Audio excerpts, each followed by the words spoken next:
আসসালামু আলাইকুম দর্শক।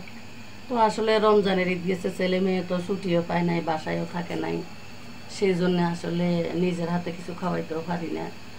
আর সেদিকে আল্লাহ ছাড়া তো আর শহরে কেউ নেই, এমনি তো কে কার খবর নেই। যাক আলহামদুলিল্লাহ, কে খাওয়াইবো ছেলে মেয়েকে, যতক্ষণ আমি বেঁচে আছি ততক্ষণ। এটা হচ্ছে দেশি মোরগ, আর এখানে গরুর মাংস, আর রান্না হইতেছে এখানে মশারি ডাল।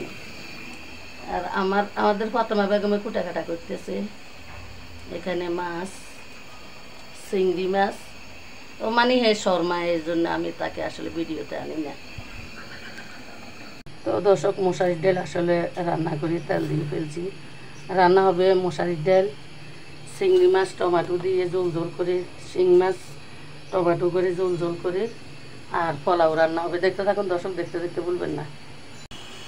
তো দর্শক, দেশি মোরগ এখানে হলদি মরিচ মাখিয়ে নিচ্ছি, এখন ভাজি করে নিব, তারপরে মশলার রান্না। আমাদের বাইরে কিসের আওয়াজ গ্যারেজে হইতেছে দর্শক। তো দর্শক, এখন গরুর মাংস একদম কাঁচা মশলা দিয়ে মাখিয়ে নিব। সেই দিকে এই যে দেশি মোরগের জন্য ভাজি করা হয়েছে, তো মশলা বসাই দিচ্ছি দর্শক। তো দর্শক, এখানে মশলা ভাজি হয়ে গেছে, দিয়ে দিব এখন দেশি মোরগের মাংসগুলো। তো দর্শক, আসলে এখানে একবার সরিষার তেল হইতে সয়াবিন তেল, কাঁচা হলুদ মরিচ জিরা গুঁড়ি ধনিয়া গুঁড়ি গরম মশলা নারকেল বাটা, এই যে বাদাম শস্য বাটা, আদা বাটা রসুন বাটা, একদম সব মশলা দিয়ে এখন মাখিয়ে আধা ঘন্টার জন্য রেস্টে রাখবো। বাবুরে মানে পাকঘরে বনিয়া গরমে কট করি। তো আলহামদুলিল্লাহ দর্শক, এখানে মোরগের রোস্ট হয়ে গেছে। তো অনেকে হয়তো প্রশ্ন করবেন কেন এসব আয়োজন।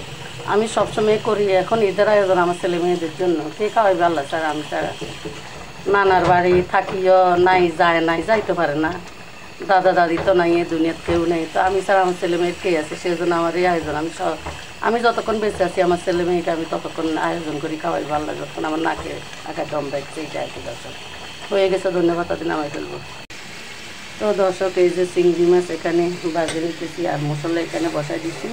একটু আটা আটা করে জল দিয়ে মানে টমাটো সাথে দিয়ে রান্না করি। তো দর্শক, আলহামদুলিল্লাহ হয়ে গেছে চিংড়ি মাছটা, ঢেলে দিতেছি। আল্লাহ যতক্ষণ আমাকে বেঁচে রাখছে দর্শক, দোয়া করবেন আমি যেহেতু এভাবে আমার ছেলে মেয়েকে আয়োজন করে খাওয়াইতে পারি। এ দুনিয়াতে কেউ নেই দর্শক, আমার ছেলে মেয়ের পাশে থাকার মতো কেউ নেই। আছে মামা আছে, চাচা আছে, যেটা আছে, এগুলা সবই আছে। আমার বেলায় না, প্রত্যেকের বেলায় দর্শক বলি সবাই আছে, মানে মুখের কথা সবাই আছে, কিন্তু বিপদে পড়ে দেখেন কেউ নেই। খাবারের বেলা ছেলে মেয়েকে সন্তুষ্ট করার বেলায় কেউ নেই দর্শক, শুধু মা বাপ যতক্ষণ বেঁচে আছে ততক্ষণ। আলহামদুলিল্লাহ দর্শক, হয়ে গেছে। ধনিয়া পাতা দিন আমি ফেলবো। এখন শিং মাছ ভাজি করে নিব দর্শক। তো দর্শক, একদম চুলের কাজ টাজ ভরিয়ে কী অবস্থা, তাহলে তো এগুলো রান্নার পর আসলে ধুয়ে নিব। আর একদম ভাজির কাম শেষ হয়েছে, সেই জন্য ননস্টিক ইয়াতে পাতিলে বসাই দিচ্ছি। শিং মাছের ঝোল একটু টমাটো দিয়ে ময় মশলা সব কিছু নিয়ে আগে কষিয়ে রেখেছি দর্শক। তো আর দর্শক, এখানে বসাই দিচ্ছি দিয়ে আসলে পোলাও দিয়ে দিতেছি ঘি। কমাই দিব, কেননা যেহেতু নিজের ঘরোয়া খাবার, বেশি দিলে খাবার যাবে না, সেজন্য। তো আর এদিকে দর্শক, শিং মাছগুলো ননস্টিকের সেট থেকে আসলে এখানে যেহেতু অল্প কয়টা মাছ, সাত আটটা মাছ ঢেলে নিচ্ছি, জল দিয়ে দিচ্ছি। শিং মাছের জল যেহেতু একটু হালকা পাতলা করে রাখবো। আর সেদিকে এই যে পোলাওর মশলা, গোটা মশলা দিয়ে দিচ্ছি, তেজপাতা পেঁয়াজ ভাজি দিচ্ছি। আমাদের ফাতেমা বেগম দিয়ে গেছে, এখন দিয়ে দিব।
আর দর্শক এখানে আসলে গরুর মাংসের জন্য বসাই দিছি, যে তেজপাতা দিছি কয়টা, আর একটু লাল হইলে এইগুলা ভেজে দেবো। কাঁচা পেঁয়াজ আমি দিই নাই দর্শক, মাখাতে সব কিছু দিছি, মাখানোর সময় কিন্তু কাঁচা পেঁয়াজটা দিই নি। তো আসলে আধা ঘন্টা বলছি, 1 ঘন্টা হয়ে গেছে, কেননা সব কিছু রান্নার আগে মাংস আসলে মাখিয়ে রাখা বসছি। এত সুন্দর স্মেল রান বাইরেছে দর্শক, কী বলতাম। তো এখন দিয়ে দিব, এই যে পেঁয়াজ মোটামুটি হয়ে গেছে। তো আলহামদুলিল্লাহ দর্শক এখানে হয়ে গেছে এই যে গরুর মাংস। এই যে ঝোল বেশি রাখিনি, হালকা, যেহেতু মশার ডালও রান্না হয়েছে, সেদিকে আমার পোলাও হয়ে গেছে দর্শক। তো সবাই ভালো আছেন, ভালো থাকেন, আমার জন্য দোয়া করবেন। আমি সবসময় সবার জন্য দোয়া করি, আল্লাহ যেহেতু এভাবে সবাইকে খাওয়ানোর তৌফিক দান করে এবং আল্লাহ সবাইকে সুস্থ রাখে, ভালো রাখে। তো আসসালামু আলাইকুম, আল্লাহ হাফেজ।